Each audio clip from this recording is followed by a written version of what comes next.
Bonjour à tous et bienvenue sur Tout Foot. Parmi les expressions bien connues du football, on retrouve celle de renard des surfaces. Et s'il y a bien un joueur qui l'a illustré dans l'histoire, c'est bel et bien notre sujet du jour, Filippo Inzaghi. Filippo Inzaghi est né le 9 août 1973 à Plaisance. Il débute ses carrières dès 7 ans à San Nicolo au poste de gardien de but. Il ne s'installera que quelques années plus tard à son poste de prédilection, attaquant de pointe. C'est en Série B, la deuxième division italienne, que Pippo va commencer sa carrière en 1991, mais il est prêté dès l'année suivante en Série C1, c'est-à-dire la troisième division, à l'AFE pour se former au rugueux Calcio.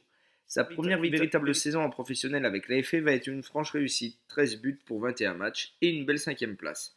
Plaisance le reprête la saison suivante au Hellas Vérone, un concurrent direct de Série B, et Pippo marque à nouveau 13 buts.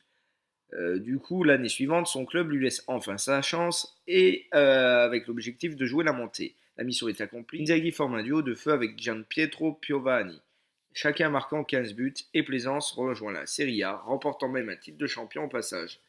Hélas pour le club d'Émilie-Romagne, Pippo a été repéré par Parme qui le signe en 1995-1996 pour 3 millions d'euros. Cette première saison sera un dur apprentissage de la Serie A pour Pippo, il ne marque que 2 buts en championnat et est assez souvent blessé. Parme le laisse donc filer pour une somme inférieure à 100 000 euros l'été suivant à l'Atalanta Bergame.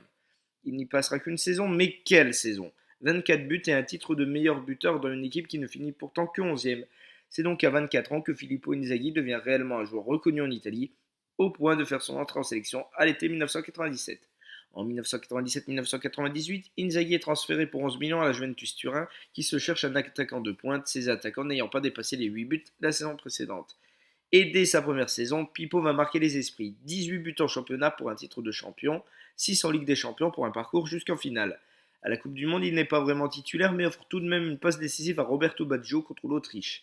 La suite de sa carrière turinoise sera moins folichonne en championnat, mais ses 27 buts en 4 ans de Coupe d'Europe marquent les esprits. Inzaghi devient un buteur des grands rendez-vous, au point d'écurer les plus illustres de ses adversaires, comme Sir Alex Ferguson qui déclarera « Ce type est né hors jeu ». Le bilan est donc globalement positif à la Juventus, mais l'arrivée de David Trezeguet à l'été du Milan va le pousser vers le club du Milan AC pour une coquette somme de 36 millions d'euros. La première saison 2001-2002 est moyenne pour un Inzaghi souvent blessé qui traversera assez péniblement la Coupe du Monde coréenne, où son équipe perdra en huitième de finale.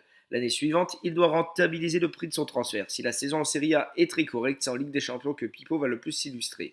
Il marque 12 buts et participe avec 2 passes décisives et un but à l'élimination rocambolesque de l'Ajax en quart de finale. Le Milan remportera la Champions League quelques semaines plus tard contre la Juventus, le premier titre européen pour Super Pippo. Les 3 saisons suivantes vont être tronquées par les blessures. Malgré tout, Inzaghi ajoute un deuxième titre de champion d'Italie à son palmarès et crucifie l'Olympique Lyonnais lors d'un quart de finale de Ligue des Champions 2006 qui restera dans la mémoire de tous les supporters du Rhône. Il n'est en revanche pas de l'équipe victime de la remontée fantastique de Liverpool en finale en 2005. Inzaghi était blessé pour ce rendez-vous. À la dernière minute, Inzaghi est convoqué par Marcelo Lippi pour la Coupe du Monde 2006 alors qu'il avait loupé l'Euro 2 ans auparavant. Il marque son seul et unique but contre la République tchèque au premier tour mais devient tout de même champion du monde. La saison 2006-2007 va offrir un coup d'éclat monstrueux pour Filippo. À 34 ans, il est titulaire pour la finale de Ligue des Champions après une saison horriblement difficile en championnat où il n'a marqué que 2 buts. Mais Inzaghi est un homme des grands rendez-vous et il le prouve avec cette statistique hallucinante mais tellement révélatrice du joueur qu'il était. Pippo marque 2 buts avec pourtant un seul tir au compteur, 2 buts qui vont permettre à Inzaghi d'offrir la Ligue des Champions au Milan AC.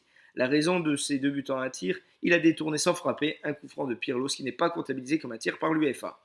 La fin de carrière d'Inzaghi sera respectable avec encore 41 buts en 103 matchs, à passer 35 ans, et ceci dans une équipe de Milan en inexorable déclin. Retraité depuis 2012, il s'est lancé dans une carrière de coach où il n'a pas encore connu la réussite que ce soit à Milan, Venise ou Bologne. Aujourd'hui à Benevento, on lui souhaite de connaître une plus franche réussite. Alors, que retenir d'Inzaghi et pourquoi l'avoir classé à la 95e place? Tout d'abord, commençons par sa qualité principale. Inzaghi est doté d'une précision chirurgicale et d'un sang-froid de buteur à toute épreuve. Son sens du placement et son intelligence de jeu lui ont permis de compenser ses importantes faiblesses techniques car il est clair que dans un classement des 100 plus grands techniciens du foot, Inzaghi n'aurait pas sa place. Mais il a su compenser avec son sens du but à toute épreuve. C'est d'ailleurs ce genre de profil de joueur qui manque au football moderne selon moi, où on forme avant tout des techniciens et où il n'y a plus réellement de place pour les joueurs qui ne misent que sur leur intelligence de jeu. Je ne peux, par ses carences, pas placer Inzaghi au-delà de la 95e place, bien que j'ai énormément de respect pour la carrière de ce dernier et que je le considère comme un attaquant des plus exemplaires. Quant à vous, à quelle place situerez-vous Super Pippo?